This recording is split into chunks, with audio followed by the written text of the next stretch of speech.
Hey, what's up, everybody? Welcome back to season 2 of Conversations in Pop Culture, where I have with me comic creators Emily McGuiness and Dan Bridges. So, welcome to the show. Woo! What? Oh, yeah. So, obviously, we're off to a great start here. And now, you both obviously have a lot going on right now. The Kickstarter for Zombie Game, the graphic novel, is currently running. I think you're pretty close to funding if you're not already funded. And so I think the best place to start is, what is the basic premise of Zombie Game and where did it come from for those who don't know, before we dive a little bit more into the story? All right, you're up, babe. This is Me. yeah, that's you. So the Zombie Game is about a group of college students who go to an end-of-the-year party, only to find themselves hunted by the rich in a live-action zombie apocalypse video game. Yeah, this is kind of cool, and it's a little bit topical. It's got an element of Eat the Rich, maybe sort of flipped upside its head, and a little bit Saw-esque, and a little bit, I don't know, and A Dangerous Game is a good story to tell. It's got that in there a little bit as well. And Yes. so where did this premise even come from? Because we have a lot of cool elements in this, and it's a cool concept, and we got this being hunted and trying to beat the game and trying to survive the game, and the game itself might kill you, but you also are trying to figure out how to survive and beat the game type of thing. And that's super interesting. And it's kind of taking this concept of an RPG and turning it into a graphic novel in many ways. And the reader is almost watching it too, like the rich are to some degree. That's how I read it at the very least. So where did that premise come from, and even building that and writing that and developing that? Because that could go very south very quickly if you don't know what you're doing per se. Yeah, it's a lot of elements put together. Yeah, it kind of started off with me trying to figure out something new to do with zombies, right? I'd read The Girl with All the Gifts, which is a book. I didn't really like the movie, but the book was amazing, and it kind of changed my idea of what zombies could be. So I started to think about a little bit out, try to, because you just don't want to do another zombie thing or another monster. You don't want to repeat The Walking Dead. Yeah, because down enough. There are some amazing zombie and horror aspects, and I just didn't want to recycle the same thing. So I was trying to think of something a little, unique. Because if I didn't put anything or bring anything unique to it, I didn't really want to do it, and I didn't really want to write it. And I came up. So at the same time, there was a bunch of stuff going on. And they had the bath salts in Florida where people were eating people's faces and stuff like that. And then this, and then that book, and then and the Bernie Sanders 1% stuff. And I was kind of like all these thoughts in my head. And then I went, what if somebody could make zombies? Because one other thing I hate about zombies stuff is that when you figure out what kind of zombie it is, or its fatal flaw, then you can kind of defeat it, right? So it's like, well, what if maybe they evolve? Maybe it's like something else, and you have different, something going on. And I was like, well, if you can make them, then you can make different levels, and you can make different types of zombies that then could, you'd have to fight in different ways. And I was like, well, who would do that? Why would somebody do that? That's kind of weird. And then I kind of got that Saw element in, right? So somebody's doing this, and then it's like, well, who could afford to play this game? And then, people were doing those escape rooms, and stuff like that. And it was like, people are paying to play these things. And I went, well, people are people are paying to do really bad stuff to different people. And I'm like, and they go and they hunt exotic animals and stuff like that. And I was like, well, what if this was like some sort of weird, level of game? And that's kind of how it just, and then more questions and why, and came from it. And then it just kind of flowed from there. And then to even add into this, because people aren't signing up for this. They're getting involuntary brought into it, and they're under the guise of going to a party. And I don't know if they were specifically targeting, young college kids per se, or end of the year college kids, or just anybody who was young and maybe dumb and broke to some degree, looking for a good time. And now you have this complete juxtaposition and this complete, counter where it's like you're in the middle of some fucked up shit. And Well, now you're caught off guard.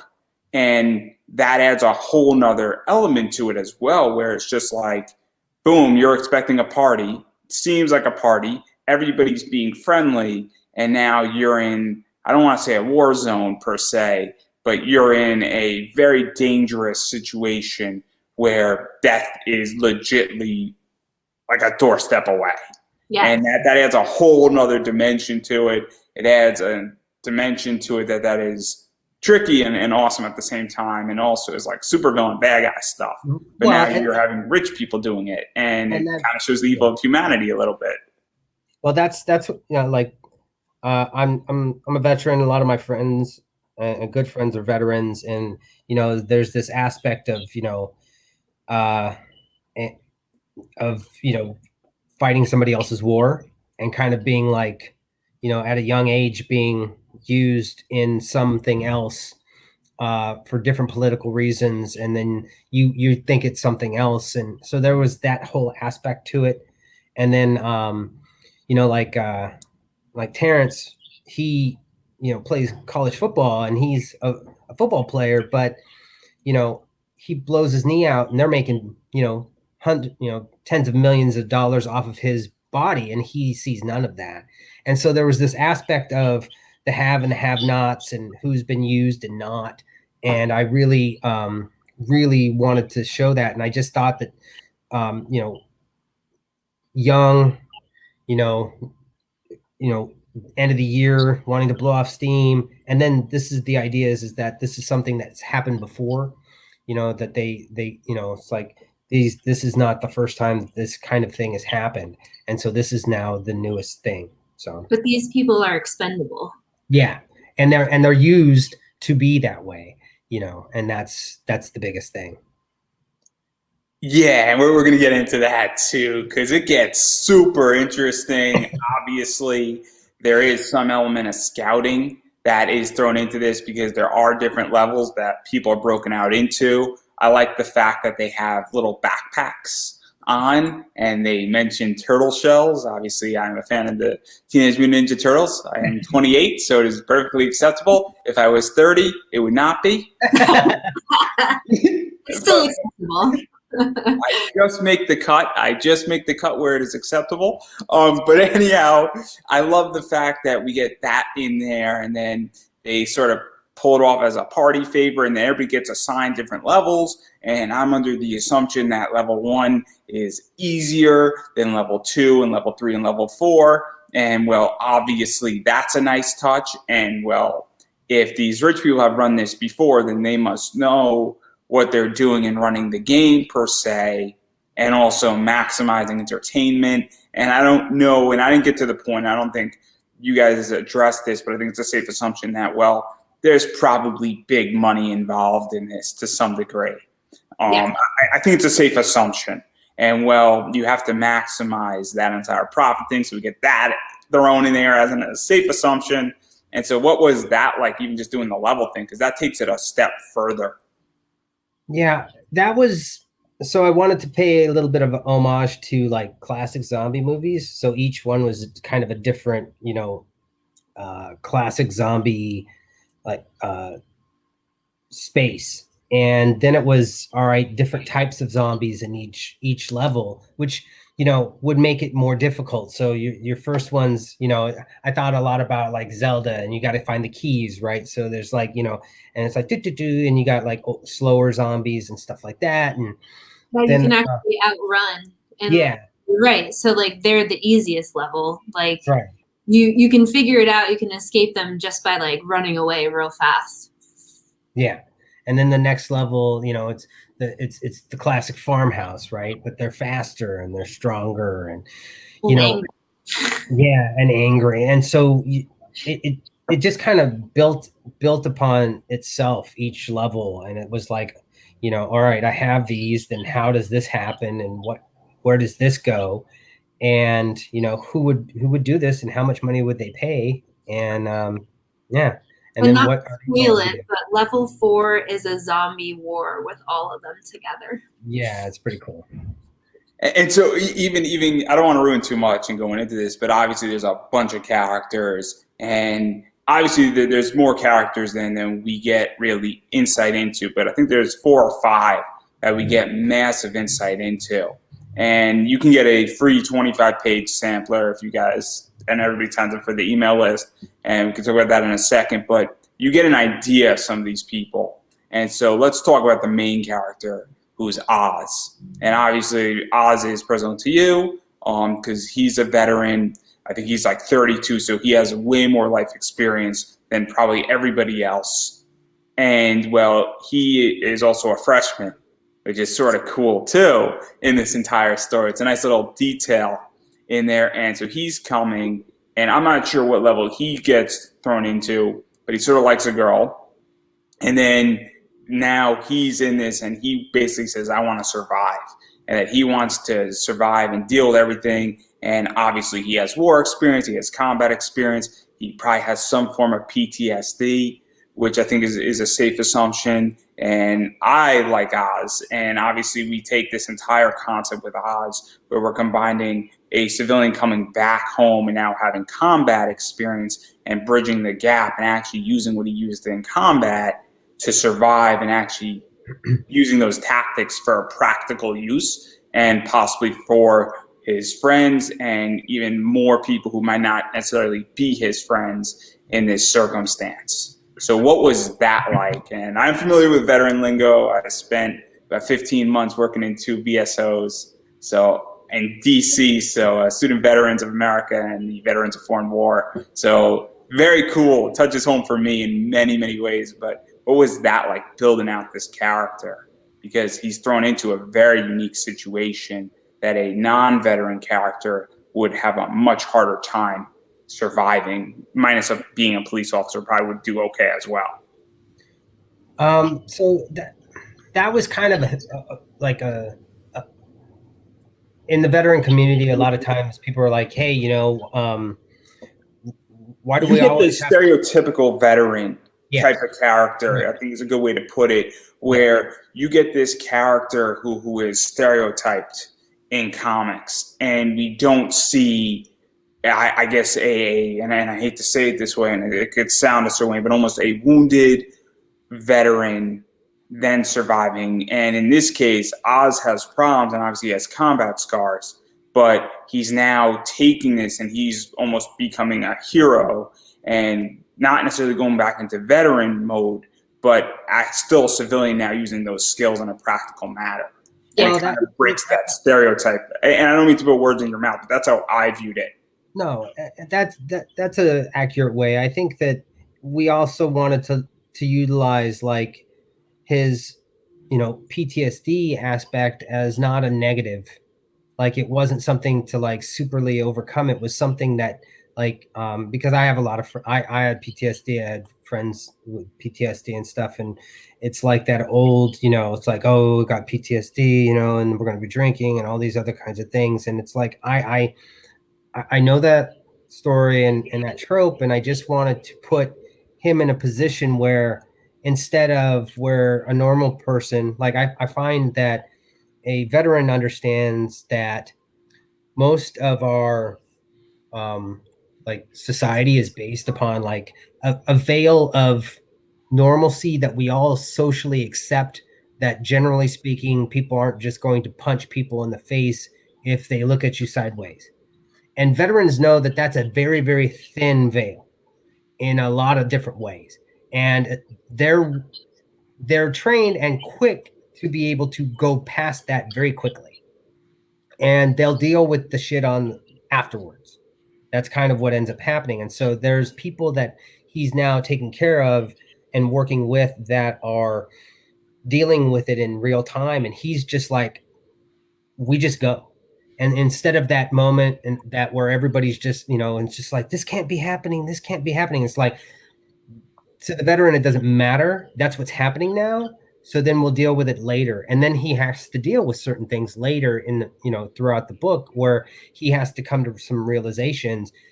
But that was that kind of spearhead that I wanted, especially from him, where it's like, look, I don't give a shit if they're zombies or not. They're trying to eat me, so let's go. You know, it's like I'm not gonna worry about like what happened and how this happened. I'm just we go.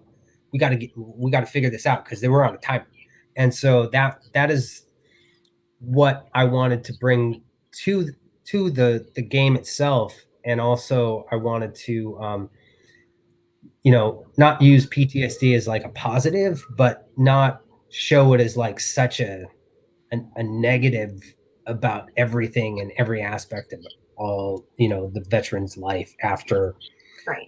being a veteran.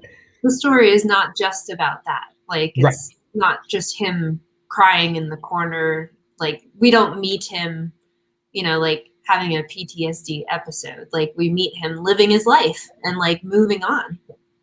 Or trying to figure that out, because you know you're 32, you know, it's like I went to college late, you know, it was weird, you know, people, you know, they treated you differently, you felt weird, you know, kids are on campus and you're older than them, and it's just weird, and that whole aspect of that reality kind of just never really you know, is shown, and I just wanted to show some of that within the confines of this book. And obviously, and one of the things that makes this very interesting is that, well, these people don't even know what the fuck is going on. And then these zombies slash creatures slash things come out, and they're not sure if it's a gag. They're not sure if it's a party, you know, joke. They're not sure if they're in an escape room. And, well, obviously, shit hits the fan really quickly. Oz reacts, and that's what sort of kicks things off. And obviously, he has that veteran mentality in him, but he also has, you know, obligation to find his friends. And he has a fancy for a girl, which is a motivator. It's been a motivator for men for centuries, which doesn't, you know, help. It doesn't hurt, I should say, his motivation to go kill a zombie. And so obviously this is super interesting where that even goes, where now they are saying sort of shoot, kill, move, and then he has to deal with everybody else. And even the fact that, and then getting into his sidekick to some degree is his dog Leg, which is very cool. And there's sort of a dark joke in there where obviously Oz has some issues with his leg, and I feel like he has sort of like a bad leg too to some degree, and his dog's leg, and obviously he has an obligation to his dog and all that stuff. So where did that come in, building his dog and leg and all that stuff? Because I know that's also personal. Yeah, I mean, my dog's name's Leg. He's over there. He's asleep. He is way more like slower than this dog in this in this book. But so like, and even Leg adds a little bit of comedy relief because they have to sort of smuggle him into the party and all that stuff. So it's kind of a nice little thing where they're sort of smuggling him in past like the checkers and all that stuff, and it adds sort of a nice little breather, I feel, into the story. His name is actually an army term. So a leg is a derogatory term that airborne people give to people who do not jump out of airplanes because they have to use their legs to walk everywhere. And so usually it's preempted with dirty, nasty leg. That's kind of the actually how you do it. So it was a lot funnier when I named him than trying to have to explain the joke all the time. But I love the dog anyway, so he's good. Yeah. And so I like the fact that there's a dog in this story. I think it's a nice touch. And then obviously you mentioned Terrence. And I do want to talk about the rest of the characters because there's a lot of cool stuff that's going on with them. Obviously, this sort of plays in where all of these characters had to be scouted by these rich people for a reason. And Terrence, I think it's Terrence Hightower, I think is his last name. He is this great left tackle football player, sort of blew out his knee. The coach sort of, I guess, indicates that he's done. And then, well, now they're going to this party. Obviously, the school's made a lot of money off of him. And he's probably not going to be drafted with all of his knee issues. And, well, now he's at this party. He's a big guy, but he's in an interesting position now with all this stuff because he's, and I hate to say it this way, but he's almost like a wounded animal that now, how is he going to deal with everything? And so what was that like, having that person in who now has a problem and has a knee problem and is now sort of scouted, and it adds an element of darkness to it. So obviously there's a reason why Terrence is there, and Terrence is very expendable.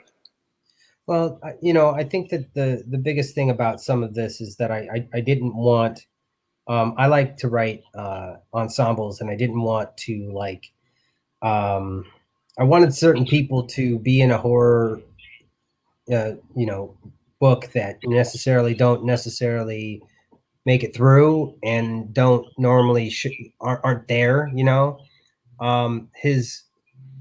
He is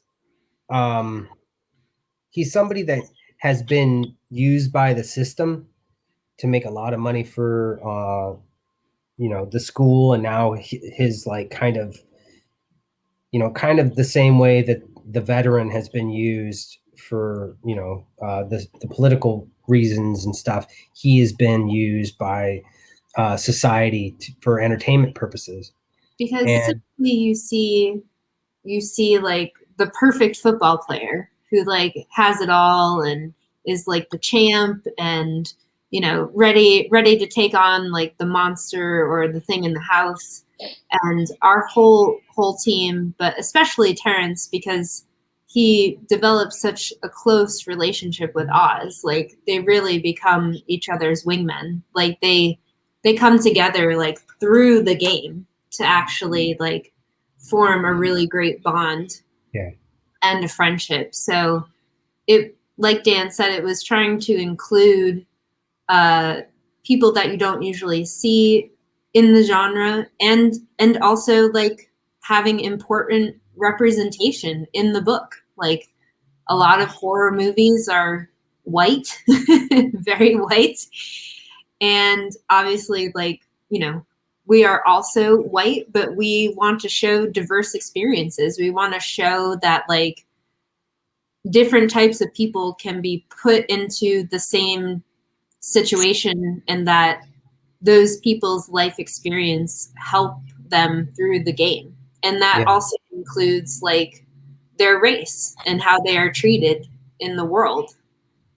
And then even going further, because obviously Terrence has that knee problem sort of being used, but then we sort of go flip to another side, and I might be a little bit off base on this, so correct me, but then we go to Kat, and it seems to me that Kat has somewhat of a drug issue per se, and that there's something going on, and there's also a relationship with her mom, and how she's under a medical thing, and I don't know if I'm on base or not at this point, but something seems to be going on with that with Kat, and that's a very interesting scenario on that side, because now we have what I read it as her possibly pill popping to some degree.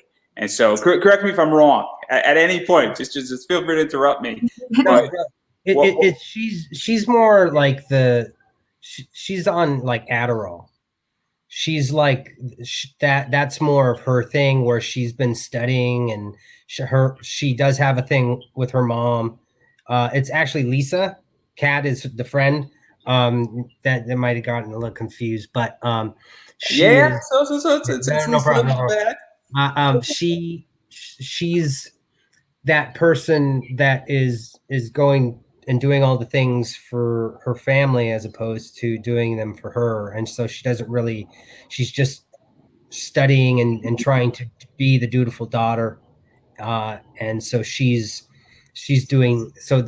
Each person in of our leads or in our ensemble have some sort of issue, drug, and I don't want to say drug, but like PTSD, bipolar, those kinds of issues that kind of help actually create their immunity to this situation. And that's kind of how that ends up working. And the reason why I bring up her is because obviously this provides another different insight, and she's sort of got that pre-med background coming into it, very book smart, very much inside a book, obviously on Adderall, studying extensively, and then we get the complete opposite of Terrence. And so now we get a whole circumstance where, we get an athlete, we have somebody who is extremely book smart, and then we have a veteran who is very much combat ready in this circumstance, and sort of acts quick and then says, hey, let's just get out of the shitstorm and then we'll deal with the consequences secondary. And then we get, the third person or the fourth person is Jared. And obviously Jared is Oz's best friend, and Jared sort of, and the way I read it was the one who was encouraging Oz to come to this party, and sort of, I don't know what Jared knows. I don't know if Jared got sort of caught into this or if Jared knew, but obviously that's an interesting circumstance for Jared to be in, because Jared was the impetus for probably a bunch of these people to come to this party, and then we're dealing with that now too. And obviously everybody's sort of scattered throughout the game in many ways. And so now it's a matter of, how do we deal with this, and how does he even deal with that? I was saying, hey, what did I just get all my friends into? Yeah. And to go back to Lisa for a second, she actually has one of the biggest arcs of like all the characters, because in the beginning pages you can see like she's actually afraid. Like, we wanted to show like someone in a horror situation that was like afraid of the situation for real. And like didn't necessarily really know how to deal with it. Not like Barbara. Not a Barbara. Not a Barbara. But like that's an authentic reaction. Like, she doesn't know how to use a gun. Like, she's not suddenly a badass when all this goes down. Like she develops kind of like into a badass out of necessity, because like she is fighting to survive just like everybody else. And obviously one of the things that all throughout all these levels is that there's puzzles, and obviously zombies, and these creatures are coming in different types. And obviously in order to escape, if escape is even possible, because who knows at this point if escape is possible, or if everybody's going to get killed in this twisted game. But it's this idea that in order to move up a level, or get out of the level, or get into a protection position in that level, you have to solve a bunch of puzzles and riddles and other things. And this is where like the soul element comes into it, is that you now have to solve all that stuff. And so what is that like to really start solving that and analyzing that, and using wit and brain and life experiences, and then also fending off these zombies that may or may not be getting in the way, or may be a consequence of particular moves per se, because there's a whole bunch of stuff that happens in this. Yeah, the puzzles were actually the most fun part to build, because we got to draw on all of our life experience. Dan's actually a philosophy major, so we got to put like a philosophy puzzle in there. Like, he already mentioned that we like took a page out of video games, like where you have to like insert like the key with the different colors, and like going back to Lara Croft and stuff like that. We were like inspired across the spectrum with the puzzles, but it added that element that sometimes you don't get to see in like horror films, or even specifically zombie movies, because zombies are such like a visceral experience. Like, you are physically battling for your life. And most of the time, the zombies are usually pretty dumb, or like they can be outwitted in some way, because they are undead. Like, they are not necessarily, unless you're Zack Snyder, they are not using their brains. They're not now like, forming up, and it's like, all right, now they're militarized. Although it does look pretty cool. But, it does. And even to add to this, because obviously in a video game, the player controls a lot of the narrative. And in a movie, the director controls a big chunk of the narrative. And when you're dealing with puzzles in movies and video games, and even role-playing games to some degree, a lot of the narrative is controlled. When you're reading a comic book and writing a comic book, there's certain things that are controlled by the writer and the artist and the people producing the book. But when I read a comic book, I have a lot of control on how fast somebody speaks, how they sound, how much time actually takes place between certain events. Something could take 30 seconds, it could take 49 seconds. And so creating puzzles and keeping that in mind, what was that like? Because I could make determinations while I'm reading this that a puzzle took an extra minute to solve, and that the suspense was building for that entire minute before something happened. And so puzzles have to work in that way. And it is tricky to write puzzles, especially when a reader has a lot of control, which in comics they do. Well, that's something that because this is my first writing of a comic, and Emily really had to explain to me in between the panels. A very different medium than so many other things. Exactly. And just even branch off of that, a lot of people storyboard stuff. That's why a lot of people sometimes start with TV scripts or movie scripts and then get into comics. And then a lot of times people start with a comic and then shoot into a movie or television script, because they do branch out from each other. They're all cousins, but they are all different.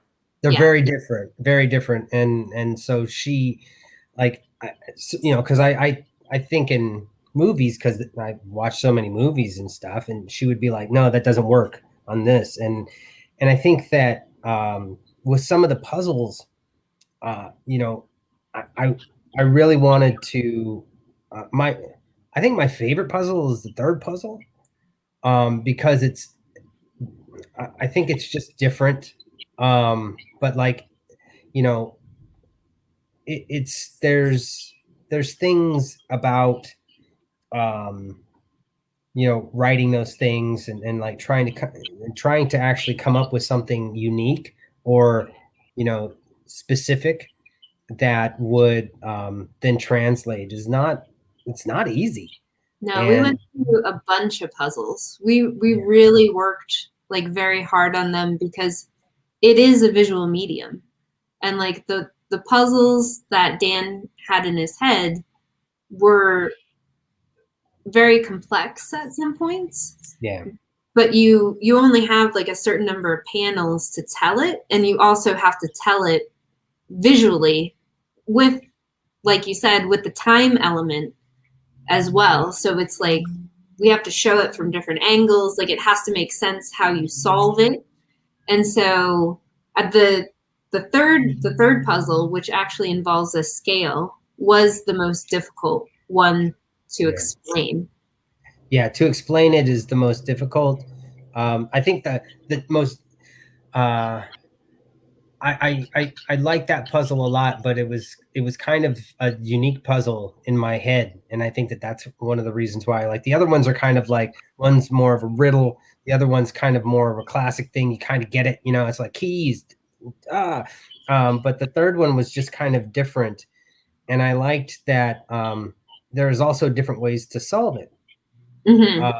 And so that way, how you solve it is also indicative of what you get. I think that was something that was unique. What's that? Like a true video game. You actually it's a branching narrative at that point. Yeah. So that's cool, and that's always fun. I remember those Goosebump books where you have to choose your own adventure. Those are always fun. Those are always fun. And those are great stories, and they have the nice shiny covers. And this is me going back to 4th grade, everybody, when I was 9. So branching covers and all that fun stuff. So obviously, cool stuff that can be done with branching narratives and all that stuff. So I love this concept. I think it's really cool to take that video game stuff in there. And obviously, we sort of mentioned it already, but Oz winds up discovering a bunch of people as he starts conquering levels and moving up the food ladder all the way up. And so unique bonds start being formed and unique decisions start occurring to deal with these puzzles and to analyze them and to conquer them, and things that you wouldn't expect sort of happen. So what was that like, getting the opportunity to put unlikely people together, and unlikely, possibly, people who might be on good terms but not friends, and then that forming together, and then people who might have been friends might not become friends or might be having friction with each other because you're in a unique situation. And high density and high intense situations tend to show what people are made of and then to show their true nature of what they are. Exactly. And that's just general life, not to mention that in this entire story, I think we start figuring out, once these people start teaming up, where everybody exactly stands. And that was, you know, I think that a lot of times we were talking a little bit about Chris Rock before, right? Chris Rock has a great like joke. He talks about like a tiger doesn't go crazy, a tiger goes tiger, but you know, a human goes crazy, right? A tiger just is what he is. A zombie is what it is. You know, whether it's a rage zombie or World War Z or a slow Romero, it is a monster that wants to do X, right? You know, but when you get into people are evil. People use people. People betray people. People eat other people sometimes because they're really fucked up. People are evil. I don't think demons are evil. Demons are just demons. You know, demons are demons. They do what they do because that's what they are. Humans have the capacity for evil. And I wanted to show that in most zombie movies, it's really the other humans that are really what you're at odds with. Like The Walking Dead, you know, it's like Spoiler alert, everybody. Yeah. The real enemy is not the zombies. Once you get past issue 100, you start to actually understand. And even issue probably, I think, like 60 with Dale, and I'm going to leave it at that. You start to figure out who is really the bad guys.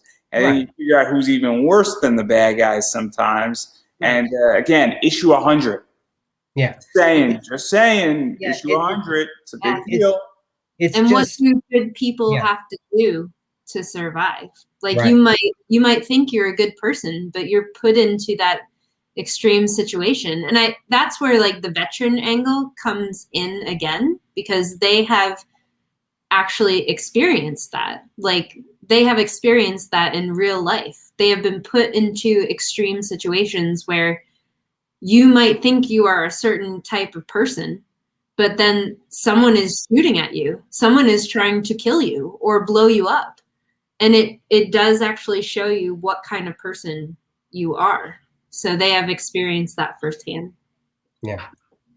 And so we really get a glimpse into these four people. We also get a glimpse into Leg and where Leg's loyalty lies and all sorts of stuff. And it's super fascinating because we have, and I don't know if there's a confrontation with the game runners per se. And I don't, there might be, there might not be. There might be something with Battle Royale. I don't know if you read Battle Royale.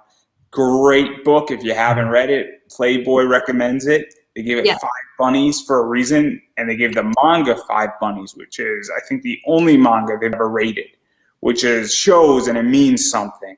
Also, the book's cover is really cool because in between the two main characters, it's like they're silhouette in red, and there's a shotgun in between. It's an awesome cover for so many reasons, but I digress. But the concept is that, well, dealing with the game runners is always a fun one in books and how that runs. So I don't know if there is something going on with that, but obviously very, very, very cool stuff can happen. And obviously I don't know exactly what occurs. I have a sense of where things are going. Obviously there's a bunch of puzzles, and well, that's also in play to some degree.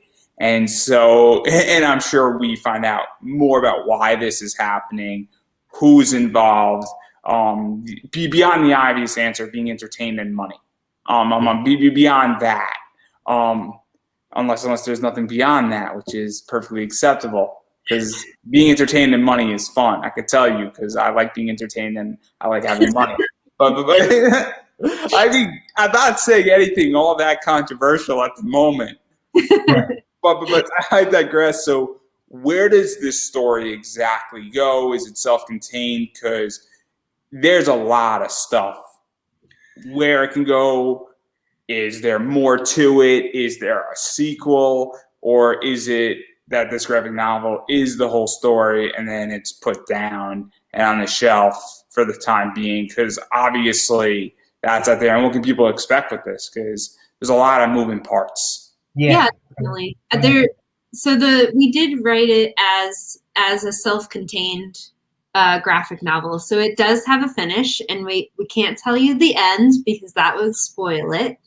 And it would spoil the final confrontation. You'll have to come see what happens at the end. But we did think of this as a whole world. Yeah. That, like, because we love grounded stories and grounded horror, that it inspired a whole, like, set of stories that we could tell in the future as well. Yeah, and we could either go on with these characters, Mhm. or we could split off from the characters. And that was something that, like, you talked about Saw before. I never had an idea that was actually a franchise. Most of my stories have always been, just kind of a thing. And it was like, oh, we could continue on with these characters, and then they could be, like, brought back into a different situation. Mhm. Or there could be, like, Zombie Island, or, like, whatever. We could do a different thing altogether with an Do entire the new. Death Race franchise. Yeah, pretty much. And Yeah, so yeah. that was kind of something that, like, I was really excited about when I came up with the idea. And then Emily, was like, there's also more stories with these characters too. And then we started to workshop those. And even to go off of that, because obviously some people love franchising for a reason, and there are real advantages. I mean, there's money involved in it. There's the concept that you could do, 3 books, and then you could keep kickstarting it, and then you go to a con and you could sell issues 1, 2, and 3 all at the same time, and get into a graphic novel, and then you get 5 kickstarters out of doing 4 of them, essentially. Mhm. And I've seen that, and there's nothing wrong with that. And I'm not criticizing anybody, because I have plenty of friends who do 6-issue stories, and then they have a 7th Kickstarter, which is the graphic novel kickstarting of it. But also, if you're one and done, you can kill off characters left and right. You don't have to worry too much about the fact saying, oh, what am I going to do for issues 7 through 12? And Right. there are real advantages to both. Because it's fun, because all of a sudden you create a character you love, and then, that character, now you killed them off. Yeah, I shouldn't have done that, in this novel. But at the same time, you're like, man, I killed off this character in such a way that it left an impact. So it's super interesting when you're dealing with that, and spin-offs, or even just world building, because I've seen people they build the world in their first thing, they kill off 4 out of the 5 characters, and then all of a sudden that 5th character escapes or is doing something else, and then there you go, you have your world, which is Resident Evil for you. So there you go, the perfect zombie book, Right. slash comic slash video game out there in Village looks awesome. Yeah. Just saying that a 9-foot, Victorian vampire with Freddy Krueger claws. Just saying, but what was that like in your heads? Because that is a super interesting debate in content creating. We definitely wanted the zombie game is a full-length, like, graphic novel in our minds. Like, when we, like, adapted it to comics, we wanted to make sure that the part that I always hated was, like, forcing that ending to the issue where it's like I have to write to a cliffhanger, like, for this issue. And even though, like, our story can be broken up kind of, like, per level, like, we wanted to tell a whole and complete story that wasn't, like, forced. There's a nice thing to that, because that also changes writing, where I read issue by issue. Mainstream, I read issue by issue. Indie, I can tell you, reading issue by issue indie every 3 months is hard. Yeah. It is hard. It is difficult.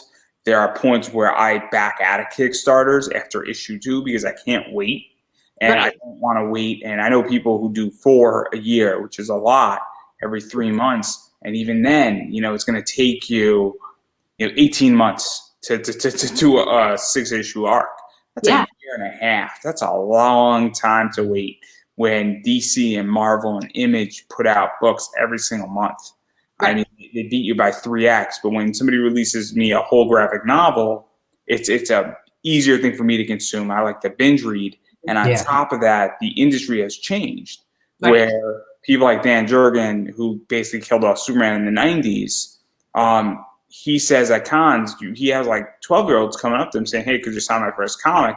And it's a complete graphic novel. It's not a comic book. Because they like to read graphic novels. And I think that's a real advantage for this project, is that we have a complete work done.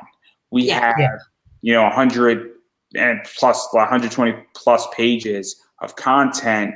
And I know it's more than 120, but it's this idea that this is completely done. And now I'm getting a whole story. So when I'm backing this, I understand that I'm getting a chunk of a story. And that's crucial.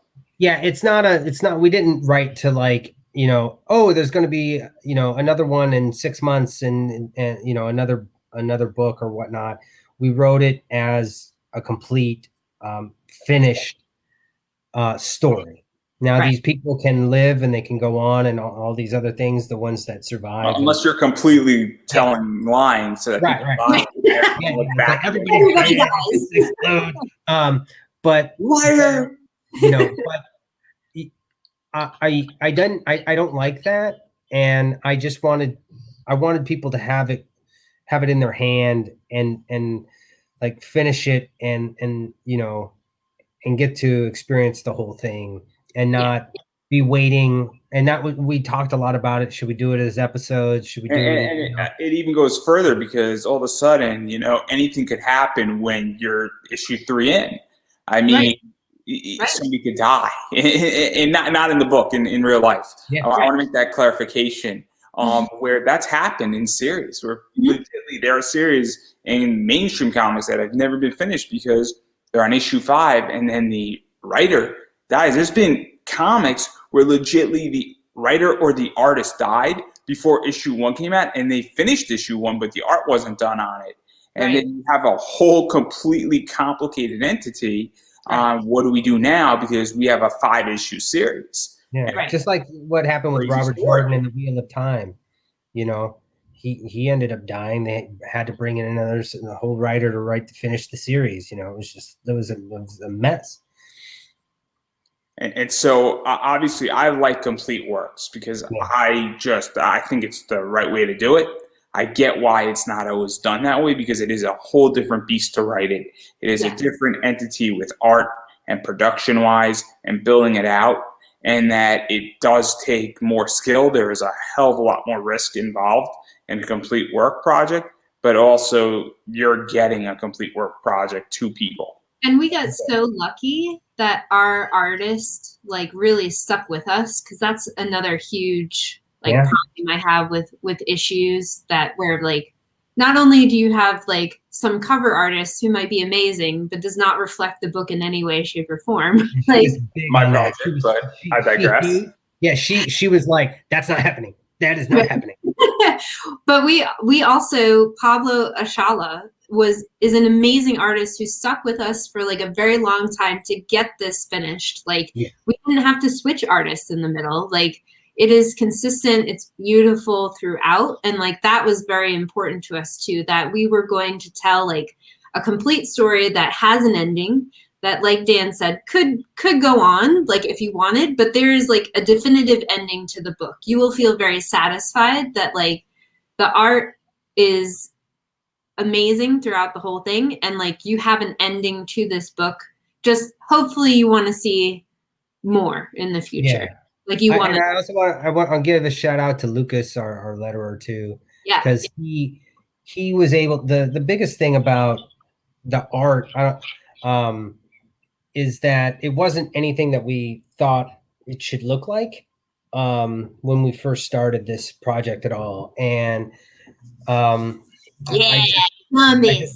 just absolutely love what he did. It's just that it was one of those times where you had it in your mind. We were going to go indie, and it was going to be black and whites, and it was going to be pencil sketches kind of thing. To this.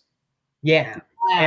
And so we have Pablo's amazing art, and then Lucas came in and then was able to put these filters on the and was able to match and bring in different colors for the sound effects and it just works so These well.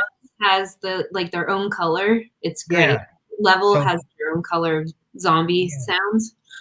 and it's just really there's a lot of little details in that, and I think that it took us a long time to get it done. Like that was the hardest part. Like you were saying, it's like, we could have pushed out a couple of issues, but it was like I wanted it to be done, and so when you got it, it was done. Like I wanted it to be a finished thing, and that was very important to both of us, and that the art and the artwork reflected what you were actually going to get, and we got that from Pablo, and he's awesome, and just we're so lucky that he stuck with us, and we stuck with him.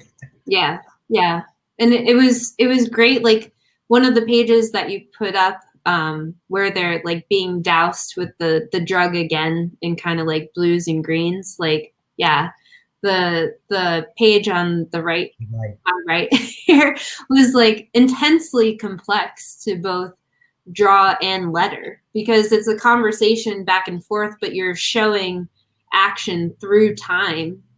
And so this is like one of the best of how like Pablo and Lucas came together, because it's a pretty complex like page to letter. Like you don't want to interfere with the time sequence to show that like this zombie is actually turning back into a human.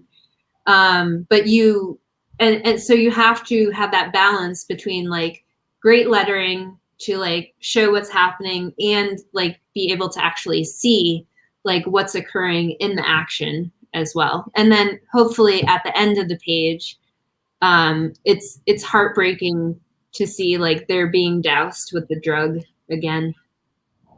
Yeah. Yeah, there's a lot of stuff going on. There's a lot of little tricks and tips and things that are thrown into this book. And obviously even going even further into some inside baseball, because I love talking inside baseball with comics. I know so much about this, and I've never actually produced a comic book ever. And I may or may not be working on something that's for everyone else to figure out. And if I do produce it, I'm going to have no friends in the industry after it's produced. But I'm going to digress on that point for a little bit. Everybody's going to hate me, and I'm happy to take all the hate. I'm going to hate because I didn't think of it first. But yeah, so producing a graphic novel is very different than producing a comic book as far as printing it, costs of printing it, binding it. Obviously, I think most people expect a graphic novel to be a little bit more substantial, be a better cover, take a little bit more of a beating than a comic book. Also, there is not a collector's market per se for most graphic novels. Very few graphic novels appreciate in value, and they only appreciate under two positions. Either they had a low print run and weren't reprinted, they're a first edition copy, they're a special signed copy type of thing, or that they're in extreme limited quantities either on Kickstarter or have something to that, or something like that is going on, or they're just been out of print forever. There's only a few reasons why graphic novels appreciate. I know this because I'm big into comic book investing. Everybody take my word for it. If you don't believe me, you can go check out my other show. I talk all about this stuff. It's called the Comic Book Investing System Podcast. Literally, I talk about comic book investing as much as I can. I'm making everybody a better comic book investor, and the process is completely free. So please go check that out if you have the time and you want to know more about what I'm talking about. But anyhow, what was that like, figuring out where to print it, how to bind it, how to make sure it's actually what it's supposed to be? Because the worst thing you want is having really good art on shitty paper. That's the worst thing in the world. It's bad. Yeah, for sure. Yeah, there's no CGC for us. There's no slabbing happening, and that was okay. That was a choice. Like we're not like I would say like we like the literary value. We want people to actually like read it and pick it up. So you're right. Like it was very important for us to partner with like a great printer to like really think about the actual book layout. We even have like a fun little thing in between the chapters. It kind of comes up like a video game screen, and then some chapters have like a loading screen, kind of like your game is loading like into the chapter. And so we were able to partner with a great printer called McGuiness in Pennsylvania, and they have taken care of a lot of indie publishers and indie creators. And they were recommended to us because we have friends on the convention circuit, and they've taken really great care of us. They are super indie friendly. They are very responsive, and hopefully we are getting our proof this week. Very excited. I'm so excited. It's very nerve-wracking, but yeah, it was very important to us to like pick correct paper weight, and that like we had a cover that could really shine. Pablo did our cover as well, obviously, since my hatred of not having same art on your cover as in your book. But yeah, we worked really hard to like make it hefty, to make it actually like readable, that it was long enough that it felt like a book, but not too long that we didn't go bankrupt. But trust me, like if we had like infinite time and infinite amount of money, we would have geeked out even further. Like there were more pieces. There's a lot of cool stuff that's actually happening in graphic novels. Yeah. I don't know if you know the graphic novel Cthulhu Invades Oz by Travis Gibb. Yeah, I just saw that. Yeah. And so if you back the Kickstarter, the cover actually glows in the dark.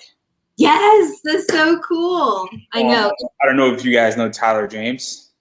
Yes. From Comic Tribe. He was on, and obviously he does his entire Kickstarter class, and it's a really good class. I haven't taken it yet, but I probably should at some point. And when it opens up, I'm probably going to sign up for it and pay whatever it costs, because it's supposed to be an amazing class. Totally. He does awesome stuff with covers. He does cool stuff, and to give an idea, if anybody has picked up the Cyborg 009 graphic novel, Tyler James does a bunch of cool stuff like that. And I let everybody wonder what that is, so go look it up. So super cool stuff is being done with covers, and especially in graphic novels. And I think while we're in the digital age of comics, and that is the king of everything in many ways, print is far from dead. It's just getting creative with it. And so, especially with graphic novels, because things got to stop.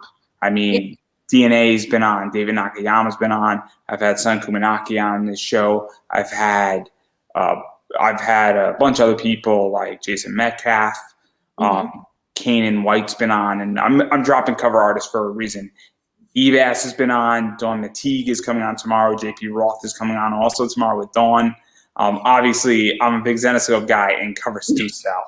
And so cover art is super important in that way, and having something catchy does make the difference between a book being bought and sold.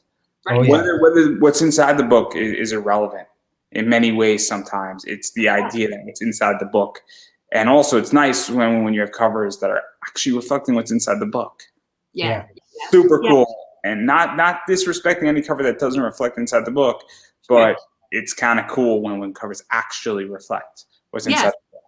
That's why we picked like very primal colors. We picked white, black, and red for our cover, because it is like that, and it is horror. Like and you know what you're getting up front. Like we went through a ton of cover ideas, and I know Dan really wanted basically an 80s movie poster version. Fright Night version of our cover. So maybe that will be our special edition. Exactly. To get a Fright Night type cover for our book. So obviously I want to table all that right there, and I do want to get into rewards, because we're bordering on the rewards side now, and that's what people want to know.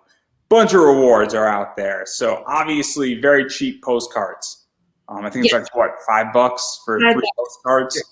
Yeah. And I think you could color it in. I think this is sort of one of them. Yes. Yep.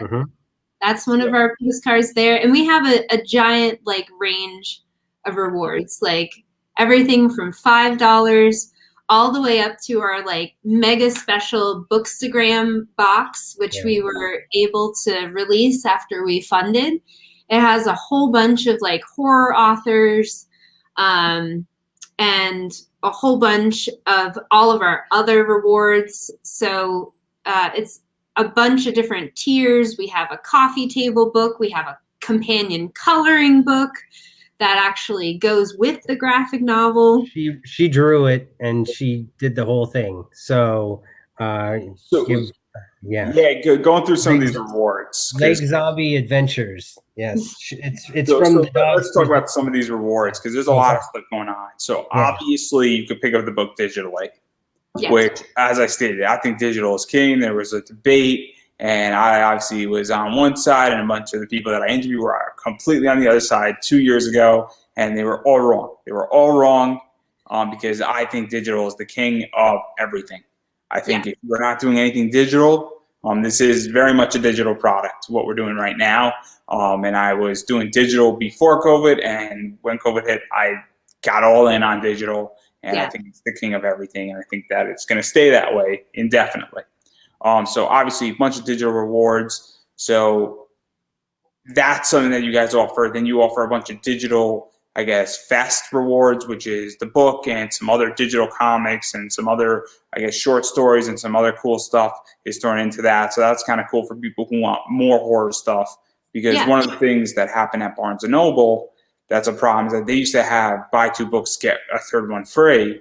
And they actually ended that policy because what they discovered is that people have a hard enough time finding 1 book to read, let alone 2 books they want to read, let alone 3 books they want to read. The problem isn't that, and then they would have that with the classics, and people weren't buying 2 books because they legitimately could only find 1. It was a wasted, promotion.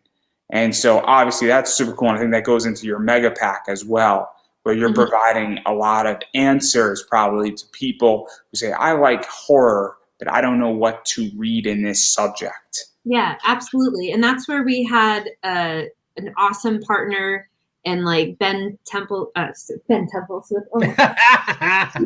Sorry, not Ben Temple. Ben Goldsmith, where we were able to put his issue 1 of The Seance Room into our digital rewards.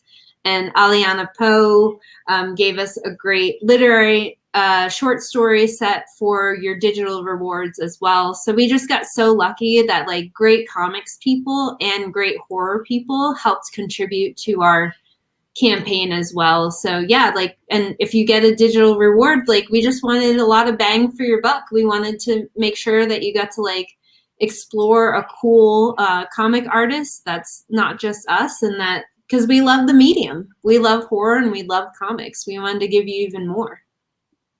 And then even going further off of this, because obviously as you tier up, there's a bunch of prints that also are out there that you can get. And obviously people appreciate prints. And so that's something that's cool too. And I'm just going to list some names here. I'm probably going to get them all wrong. So bear with me, everybody. So we got Gis Cabrera, I want to say, or is it Jose Cabrera did a couple of again. No, that's fine. Did a couple like classic horror movie prints, and for us a Frankenstein print and a Dracula print. And Pablo did a bunch of prints for us as well. And so that's also something that can be added on and put into this, and it comes with your book. And it also with the book, is there a hardcover edition and a soft cover edition, or is it all just soft cover?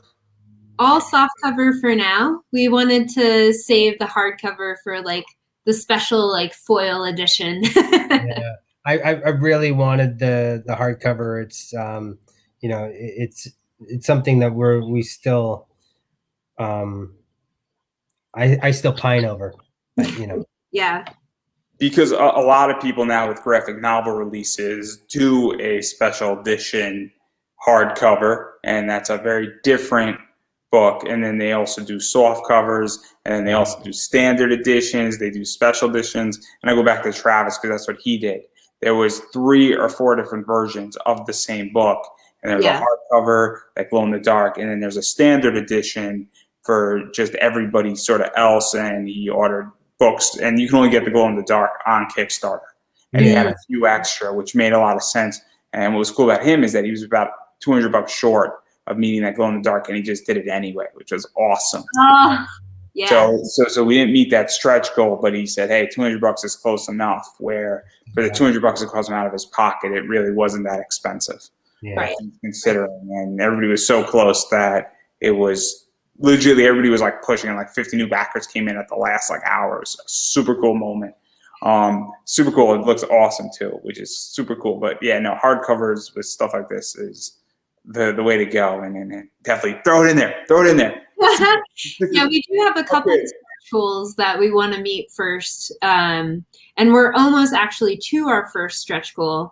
All of our backers are going to get a super awesome like vinyl sticker, but what we haven't announced is that if we do reach our first stretch goal, we have partnered with an amazing company called Macroverse. They have taken our book to the next level of digital comics. Next level of digital comics here. So what is that next level? Because I could drop like 10 different versions of the next level. QR codes in there, music in there, VR is big, and that's out there. Yeah. My friends with Ballyscallon did that, and they actually built an app for their comic, which is dope. Yeah. And what they did with their comic, for those who don't know, is that you could have backed and things could have been drawn in specifically for you on VR Inc.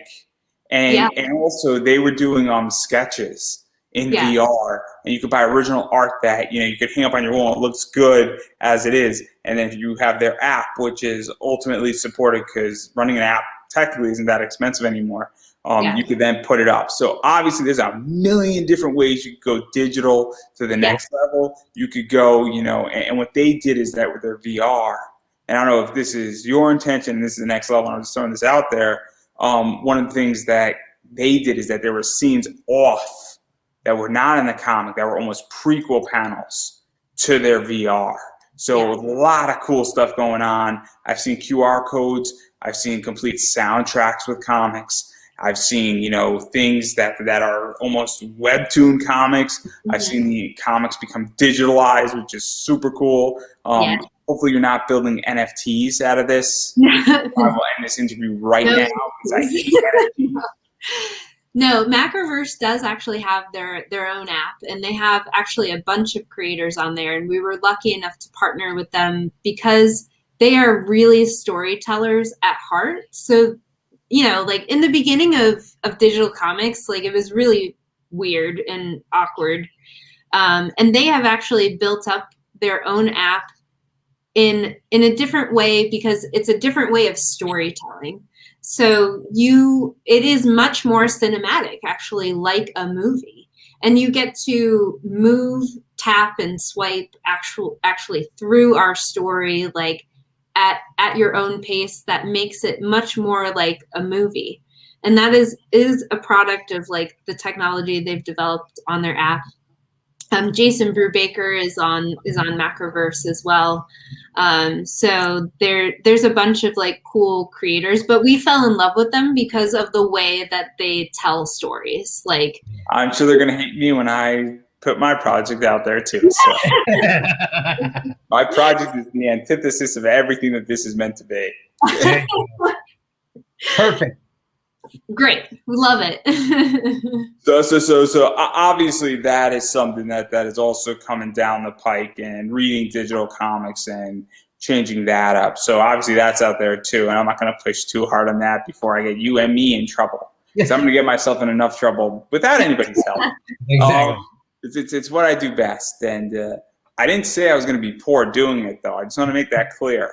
I didn't say I was going to be poor doing it. I didn't say I'm doing it for free either. Right. I want to make that perfectly clear to everybody, so that when we look back 6 months from now, everybody, Yeah. Told you so. Oh, yes. So obviously a bunch of stretch goals are coming. Yeah. You're pretty close to those stretch goals. That was my next question, and obviously I think we answered that. So that's a check mark next to that question. And then obviously a lot of cool stuff's going on with this. And so if you like anything you heard, everybody back it. Super important to do that. And now I want to back out of all this, and I do want to talk about Kickstarter as a whole, because Kickstarter in the last 4 years has changed, and in the last 2, it's become very different. And I had this conversation last night, and I've had it like for the past probably 14 months, where obviously big names have come into Kickstarter, big companies have come into Kickstarter. You know, there's a company right now that has a relationship with Marvel on Kickstarter that just did $1.5 million for a game, and it's still going on strong. Obviously, Keanu Reeves, I think, what was it, $1.4 million? Yeah. I mean, a lot of money. Todd McFarlane did $5 million for his toy, and I know it's not comic related. It's comic related, not comic books. Right. But then you have things like Curse Words and Scott Snyder, and also more projects are now on Kickstarter. And obviously, I have a budget, and this is how I do my Kickstarters. Is that I got anywhere from $40 to $60 a month to back projects. So what winds up happening is that once I back a project, that money is gone, even though I didn't get charged until the end of it. Yeah. And so I have to be very, very selective, and it does change what I back on when things get funded, how fast they get funded, what they look like, who's working on the project, their track record. I am more lenient to back a particular project if it's already funded. I'm also more lenient, and I don't know if lenient is the right word, but I'm more probable, I should say, to back it if particular artists are involved in it, if the concept looks good, or if it reaches 50% or more within its first 4 days. And there's all these barometers that mean that it will succeed. And not to mention that I actually sort of bookmark mentally 15 projects, and then I might pick one out of those 15 to back, because I don't have you know a lot of money to play in Kickstarter per se. I think $60 is a pretty fair number every month. I think it's a pretty fair number. I mean, we're talking $720 on Kickstarter. I think it's a lot of money actually to throw on Kickstarter and indie comics, plus on whatever else I order. So how do you both feel Kickstarter has changed? Because obviously I've gotten a lot more familiar with Kickstarter in the last 2.5 years than any time before, but I've noticed massive changes. And well, when you have more projects also coming in, not everything's going to get funded per se, and obviously with conventions not happening either, economics getting interesting, stimulus check definitely probably helped to some degree. Kickstarter, it helped everything probably, but obviously things are complicated, probably more so now than ever before. There are definitely positives and negatives to it. Having done one ancient Kickstarter a long time ago, it has changed. I know you two are new to it more so than other people who have had like 15 of them done. Right. Yeah. And I had, a lot has changed on the platform for the better and for the worst. This time, I was actually able to find a lot more creators who work together, which is amazing. I found a great small group of 4 other ladies who were putting up their Kickstarter at the same time, and we were able to actually work together to help support each other's campaigns. That is not something I saw in the past from other creators. There's more grouping for sure. There are also rival groups, and there is politics, and I don't mean Democrat, Republican, I mean certain groups do not interact well with each other in Kickstarter community, and I know a bunch of people who are on opposite sides. I mean, because it has actually turned into a business.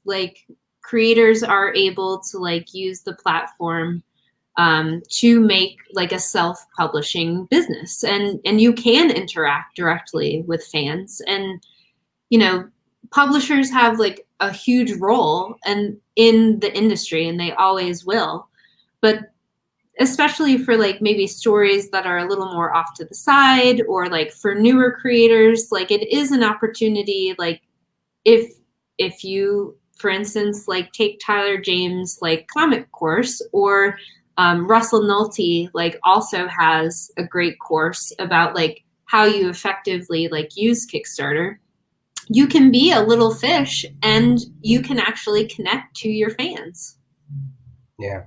And like the idea that I don't know, there is a limit to like what people can, you know, if somebody's going to like either fund my project or Keanu Reeves's project, he's probably going to fund Keanu Reeves's project anyway. And would I have gotten that person? Because one of the things that's going on is that, and this is the debate, is that does everybody belong on Kickstarter? Is the big question. And Right. I went on a show and I said yes. I went on Comic Bolt and I was like, and I made a real case, and everybody deserves to be on Kickstarter because Kickstarter isn't just comics. Yeah. You can go Kickstarter a tripod. And my dad's into photography, and so some guy who's this great photographer kickstarted his book, his photography book. It's awesome, expensive book. It was like a $90 book. Cool book. My point is that doesn't compete with comics. Right. So he deserves to be on Kickstarter, but so does Keanu Reeves in many ways. But also the other question that's sort of going on right now is saying, well, are the big players coming in suffocating out the little players? And are they taking up all the oxygen in the room? And there is legitimate points on that, meaning that because I have $60. Now, I actually look at stories. I'm part of this indie comic community, and I also look for awesome artists and variants and a variety of other stuff. And I'm a little bit different than other people look, because I'm looking for awesome cover art that I legitimately can get CGC and hang up on my wall, and then people talk, and I have a particular good girl art style I like that I want. So I'm looking for certain art on Kickstarter from people who I don't know that I want to know. For a variety of reasons, both from a business perspective and from a personal perspective and a talking point perspective, and because I can perspective. So I'm a little bit different than a bunch of people. But at the same time, that is that. And what I said is that I think we opened up Pandora's box with letting, or I didn't let anybody in, but with big names coming in, Pandora's box has been opened, and we don't know how this is going to play out with all of these creators, and the community enabled it because Kickstarter is an open source platform. As far as that, it's an open source funnel. And that's what it is.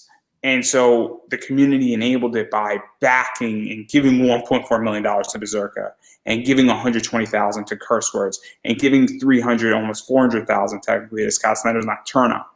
And that's fine if the community allows it, but there's consequences for those decisions, and we don't know what they are yet with Kickstarter. I don't think you're going to know those, like. Yeah. But the fact is that, at this moment we funded, so it's still working, at least for us. But I'll tell you, Emily worked her ass off, getting this going and setting up the tiers and taking the classes and all that kind of stuff. So it's like, we don't have that name, and that name's going to draw a lot of people. But maybe those people do check something else out. But if that person is just there for, and I love Keanu Reeves, I think I love that guy. But if they're coming just specifically for that, they're not going to fund my book anyway. So it's like, I feel that's kind of a weird, like fatalistic aspect of it. I think it leads to a bigger question, is that what is coming behind Keanu Reeves? Because Keanu Reeves isn't the question in this entire situation, at least the way I view it.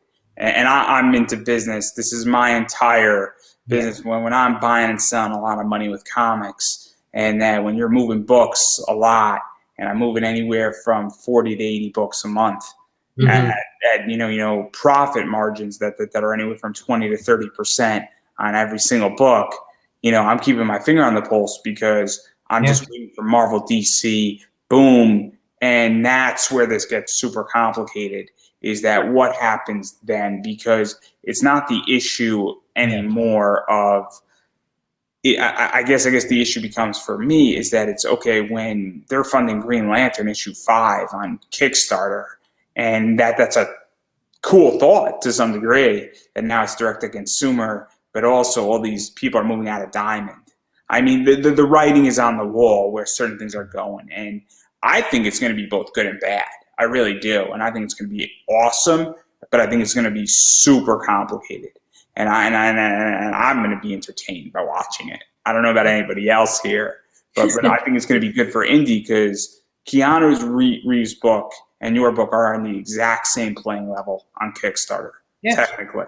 Yeah. As far as their entry point. I didn't say that their end point, but the entry point and the opportunity point is on the exact same level. It's a double-edged sword. It's going to be good and bad at the same time for different things, and there are going to be consequences that people do not realize in both good and bad ways, because there are going to be books that will not go, and they should be able to, because they are not going to be profitable enough for certain people. You know, like they could have been. It's kind of like different networks that are, you know, bound together in a bundle. Those bundles will no longer be together, and therefore that Green Lantern #5 is not going to supplement a more experimental book. That is now not going to happen. But there are going to be those independent people that can then possibly get those people that would want to read that book. I have a theory where it's going to all go. I have a pretty good theory where it's all going to go. And the theory has already existed, and it's a little thing called Peacock. Peacock, and what happened last week was this little event called WrestleMania. WWE Network is on Peacock, and what's starting to happen, I think this is what's going to ultimately happen, where I think we're going to get a bunch of images popping up, where I think that's where all this is heading. I think we're going to have collaboration, and we're going to have essentially a conglomerate agreement where everybody's going to LLC under one big branch of 6 minor companies that operate somewhat independently but have complete financing through, or have a overhead LLC with subsidiaries. Then I think that's where we're going with this, because when DC and Marvel and all those come in, that's where this is all going. No question about it. And that's what I think is bound to happen. And if it doesn't happen in the next 5 years, it's going to happen in the next 10. That's what I think, because it makes complete sense. And we're going to have a bunch of images, and I think that's going to be the best consequence out of this. I think it's going to be awesome, because then because that's what gets people competitive against DC, Marvel, Image, is that when a bunch of companies form up, and basically a bunch of imprints that operate financially independent but have a corporate holding company essentially over them, super cool concept to compete. But that's what I think. Interesting. Yeah, the industry needs a shakeup. We've been doing so cool when it happens for decades and decades and decades, and we see I just read an article about one of the most successful runs of Winter Soldier, and how the creator makes more money on the residuals for the cameo he had in the TV show than from actually creating that comic book run. The imbalance is so pronounced. Something has to change. Stan Lee made more money by signing than by creating Spider-Man. Right. I mean, that was all what POW was about. POW Entertainment was about, was extending his legacy through cons and through very specific books, because he was a personality at Conversely, Audrey Meadows on the Honeymooners was the only one out of Jackie Gleason and the other 2 that basically assured that she got a royalty. So the Honeymooners, pretty much after they ended and all the episodes, she was getting a piece of the action all the way till she died. And I don't know how royalties work in death per se to her family, but possibly her family might still be receiving royalties at least once a year for 24 hours. I don't know about anything else. And then with streaming, it gets super complicated. So obviously a lot of cool stuff I think is going to happen. And now to exit this controversy, let's talk about religion. Interview over. So, and I do want to talk about the sister question to this, because obviously COVID has messed up a lot of stuff. And I don't know how many cons the two of you have gone to, and I'm in a very different position than comic creators because I'm a panelist at a lot of cons. Not paid, but I still do a lot of fan panels. I've done about 50 fan panels on a variety of topics, ranging from practically everything in anime to comic book investing. My favorite topic, money, making money with comic books. It's an awesome concept. Everybody should go do it because money's fun and comics are fun, so you can't lose. But obviously, kidding aside, San Diego didn't happen last year. Didn't happen this year. New York Comic Con didn't happen. Emerald City didn't happen. WonderCon didn't happen. Bunch of cons didn't happen. Is the point here. So how have the two of you been affected by that? How has it affected even going to cons, speaking at a con, pushing out books, even building out publicity for your Kickstarter? Because even going to a con where you don't have something, you just start talking to people and, well, you can start drumming up some business or even getting a feel for a concept. You know, if I might be speaking to somebody in the hallway and I was speaking about what I'm trying to build in my book that I want to build, and somebody's like, oh, dude, this is great. Like, this is a cool concept. They gave me a few suggestions, and it was super helpful. And I was just getting a feel for what a few people might feel about something, just as an aside while waiting online. And so what has that been like for the two of you with this, and even marketing it out there? Because comic creators need to be seen and heard sometimes, and it's great that we're doing this, but you also need to see somebody behind a table because it is a different experience. And like, you need to almost have that, oh, you're actually real moment. You know, and it sounds funny, but I believe it's true. Like when I'm speaking and somebody knows my podcast, like, oh, you're actually a real person. Yeah. It's a very weird thing. And so obviously, how is that all factored in? Because it's also selling books at cons. It's super helpful too. And there is something there, and also just networking with indie creators and even possibly celebrities and other people and things like that. And then, so how is that all factoring into everything that's going on? Because things aren't coming back so quickly, I feel. They're starting to, but it's going to take a lot of time.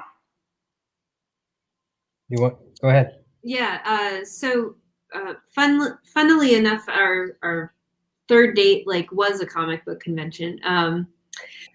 But I agree, it's an experience that can't be replicated anywhere else. And a big part of this book launch was actually launching across the country or even launching in a comic book shop and doing a signing.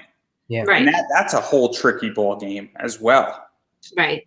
I did the convention circuit for many years, just as I got out of school, and have done a majority of the ones in the country. And like I said, there's no replicating that experience. No virtual convention is going to be the same. And the world has actually changed. Just the fact that they're proposing some version of San Diego over Thanksgiving, you would never, that would not be a thing. Let me ask a legitimate question. Who wants to go to a con on Thanksgiving weekend? I sure as fuck don't. No, I don't care about Thanksgiving, so I'm fine. But I know that a lot of people, it's I don't really like my family, so that works out really good for me. But yeah, but I don't want to see other people on Thanksgiving either. Who would to me, it just seems so this is the worst weekend for shopping. People are batshit crazy that weekend, and there's so many sales on Black Friday and that weekend and Cyber Monday, and it's also Christmas season, and nobody's gonna have money. Yeah. Let's say the economy turned around the next 90 days, still nobody's gonna have money to spend. I don't really care, because guess what? From Thanksgiving to December 24th, money is gone with everybody because you're buying gifts for your family in America. Yeah. Right. Yeah, and we had actually even planned out international conventions, and we it's sad because like some of the larger ones have really like become more about the big two, and about like movie premieres and things like that. So we Not about actually, the big two. No, no, no, no, no, no. They have not been about the big two. They have been about the big movie two. well, true. Yes, true. Comics have shrunk, Yeah. Yeah. and everything else has become bigger. Right. You know when that happened? It's actually super interesting. There's one man who's responsible for it. Oh, tell us this story. This happened in 2001 with The Phantom Menace with George Lucas. The whole thing on how this became bigger and how pop culture came into all these cons was because he bought a bunch of tables at San Diego Comic-Con to promote The Phantom Menace. And the following year, every single celebrity in 2002 started showing up. And then pretty much for the next 3 years, that got built out to what it is today. And that's why you have celebrity alleys. Yeah. So you have Star Wars to blame for that. You have Star Wars to thank and blame for that. It's actually something that is not spoken about, and it's a very, very interesting fact. So it's super cool, and that's how it started, because they realized, and all these people realized, saying, wait a second, there's all this Star Wars stuff here, and there's all this Star Wars memorabilia and Star Wars people signing and all this stuff, and when you have like 15 tables all conglomerated next to each other, sort of built out that pop culture wing, and then Star Trek copied it, and then every big franchise copied it, and that's why we have what we have now in Celebrity Alley. It's cool though. I like it. I think it's interesting, but super cool thing. So thank you, George Lucas, or curse him if you're angry about it. Yeah, I mean, that's why we wanted to go to some of the smaller conventions where people actually are looking for comics, you know, SPX and some of the Stumptown and some of the more indie ones. Hey, I'm not against people making a buck or like, you know, holding a great like overall pop culture convention, but like I also want to meet people who want to read comics. So my best cons have always been at cons that cater to 500 people or less. Right. I can make money at bigger cons because they have celebrities and I get stuff signed, graded, and I sell it. And I pay for it, and they go straight on eBay, but I'm not paying for it. If a creator charges me money to sign it, and then I got to sell it, whoever's buying is paying for it, and then some. It's just the way it is. It's called business. But even still, my best experiences have always been at smaller cons that actually are interested in comics. Like I met Joe Sinnott, you know, who's big, and he was sketching for like $15 on an 11 by like 7 piece of paper for like 10, $15 of anything you wanted. I've been at small cons with David Lloyd, who was doing V for Vendetta sketches for $10, you know, with a crayon of all things. So, and that was at a small con. So there you go. So, and even going further off of this, what do you think needs to happen for cons to come back? Because obviously they're saying November, and it's going to be very interesting what they do at a smaller con. But where do you think cons need to go to come back, be safe? And do you think they're ever going to go back to where they were back 2019 levels? Yeah, I mean, cons are actually already happening. Like one of the horror authors that is in our Bookstagram package is at a convention right now. And he is like out selling his books right now at a convention. So they are happening, but people have to get vaccinated. Like there is no other way. There's no other way that. You also think that cons are going to have to deal with masks, sanitation, attendance limits, you know, things like that. You know, there's an entire thing. So I'm in Connecticut. I'm a New York Mets fan. There's 8,000 people, and then you can't pay with cash. It's all credit card. The Lakers have their first game with fans. No cash, no eating or drinking inside the arena. You must wear a mask. You have to have proof of vaccination or a negative test. And I think that those things are going to be they're going to be more pronounced now and then get laxed later, because things will, you know, it's like people who've wanted to get vaccinated will, and those who don't, you know, they won't. But you know, people will still want their money. So there will be things that finally will open up. I don't think it'll ever go back to what it was in a lot of ways. but it'll be, you know, a little bit. It'll just be different. There will be the new different norm, Yeah. which, you know, I don't know if it's going to be masks or they're going to just need to have better ventilation in all these places, or like more of a like lacking of just a giant. So one of the things that me and my guest last night were speaking about, my second guest, is that with attendance limits, the Yeah. attendance limits are going to be including all the volunteers, all the panelists, all the vendors. This is something that I think people don't understand, that if you have a 10,000 person limit and you have 1,500 people who are in all those categories, you're Yeah. having 8,500 people there, not 10,000. Right. I mean, luckily the industry is very creative. Like maybe it will spawn even more conventions, you know, like if they, or double dates, double or multiple dates like throughout the year. Like there are a billion ways like around these things that will help keep us safe and be creative and have a great experience. So it's just, do we have the will to do them? Well, it's also, you know, because there won't be as many people in certain ways, so that could enhance in both ways, right? You know, it could be much more intimate with, you know, getting to know, like, and as opposed to just being so crowded in certain situations. So it's, I mean, and also uh, understanding, and people, you know, we have to adjust us, like, and just tweak things, and it can just be different, but it could be actually better in some ways. I also feel that what's going to happen is that I think cons are going to actually have to compete for value. I think that, you know, if you're going to spend $90 on a comic ticket, or you're spending $1,000 on a table, I think cons are going to have to provide better value, and I think they're going to have to compete, because what I'm hoping for is more cons, smaller cons, more competition. Because I tend to be libertarian. I tend to think that capitalism is the answer here. I tend to think that if you have 5 cons within 50 miles of you, all happening at the same time, and you're right in the center, you're going to go to the con that's going to provide you the most value. And I think that's going to force competition. And I think that's going to force cons to get creative, bring in better guests, also say, hey, how much can I charge on a ticket? How do I market this? How do I make sure that my creators get taken care of? How do I make sure my panels get taken care of? How do I make sure that I get the most attendees here in a safe way? How do I make people feel like they have the best experience? You know, and that's what I'm hoping for, because I think that's what's going to happen. I think that, you know, and I also think that people are somewhat fed up with San Diego. I've heard bad stories in the last few years about San Diego. I've heard comic shops. Well, I think it was Mile High was there for 46 years in a row, and they sat, I think, 2019 out because it was getting too expensive. Yeah. And so I think a bunch of people are getting fed up because they're not making the money that they were once making.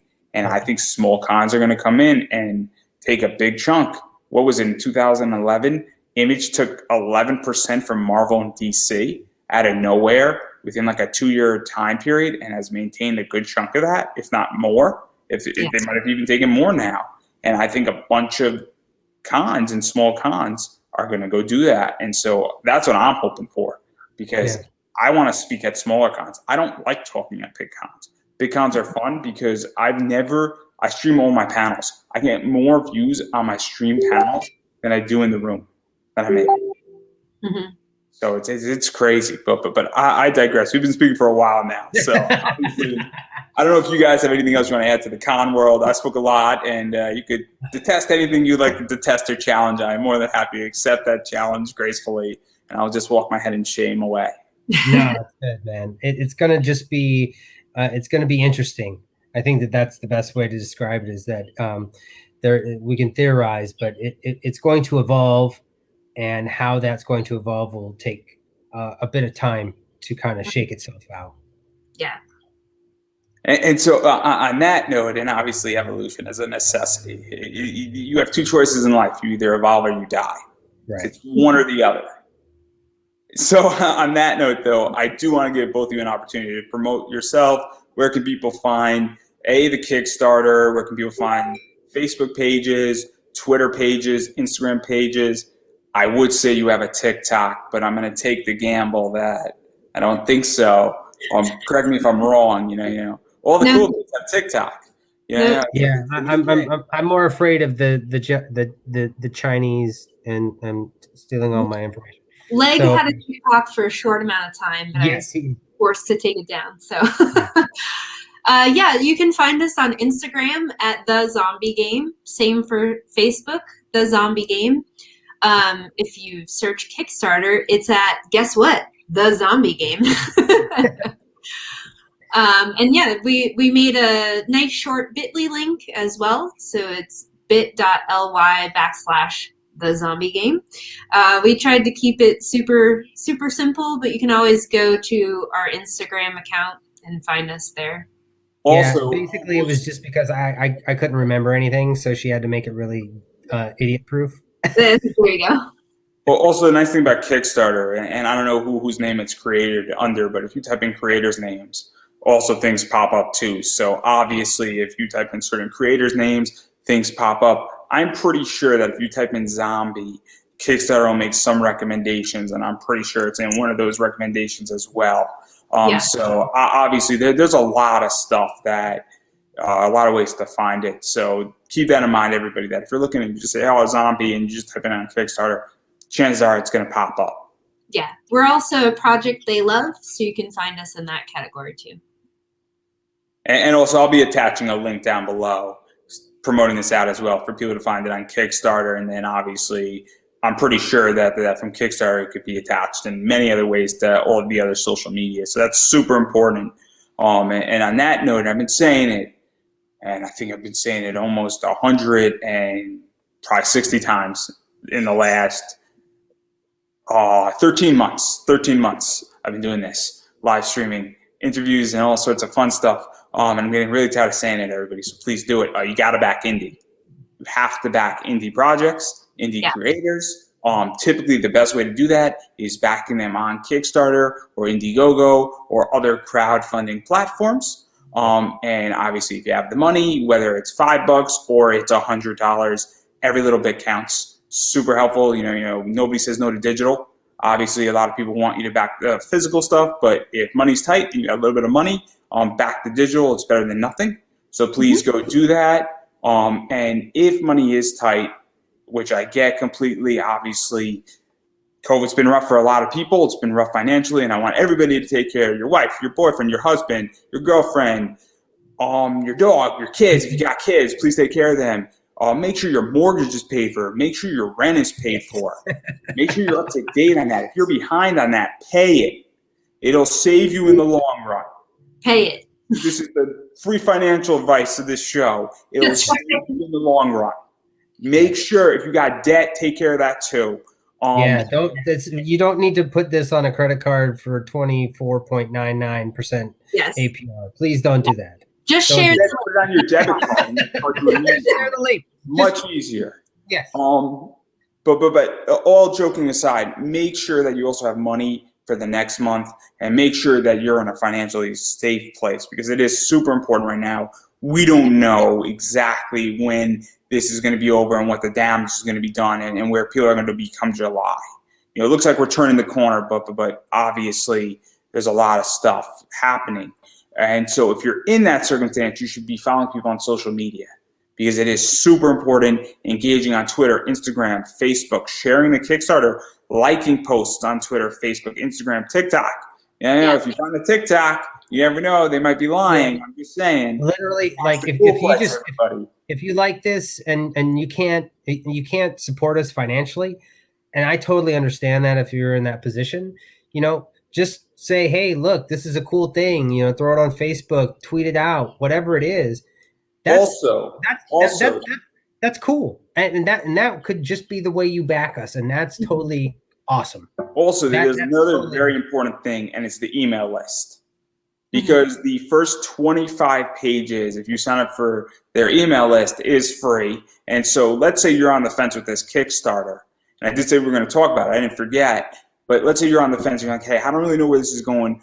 If you actually give your email, they're going to send you the first 25 pages, and you can get a real feel for what this comic is, where it's going.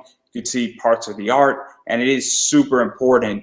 And it is helpful. And even just keeping that email open. Not unsubscribing from that email is massively important, because why that's important is because they can send you updates, they can keep you informed. After the Kickstarter is over, they might have a bunch of extra books and you might be in a better financial position. Or let's say the next project comes in 6 months from now, you can pick up that project, because hopefully you're going to be in a better financial position, and that you're going to be able to back a project and informed, or just kept informed of everything that's going on with this project. And so it is super important. And also you sort of get a little bit of a try before you buy type of thing. So back that email. I don't know where people can find that email page to sign up for the email list. Yeah, if you go onto our Kickstarter and you just click the link at the top that gives you like the free link to the preview, like it will take you to our book funnel page. So it'll do all the work for you if you click that link at the top of our Kickstarter. And I'm pretty sure my favorite company did not back or create that funnel, but I digress. I will forgive you, and I will give you a pass on this one. I'm ClickFunnels for life. So there we go. But I digress once again. And on that note, I'm going to give both of you the final word.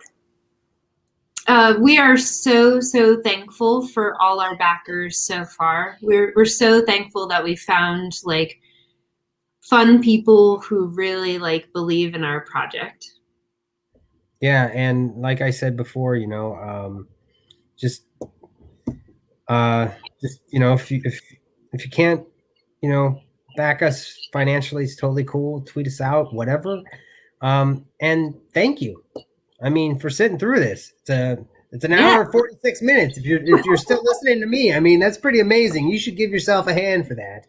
Yes. And congratulations.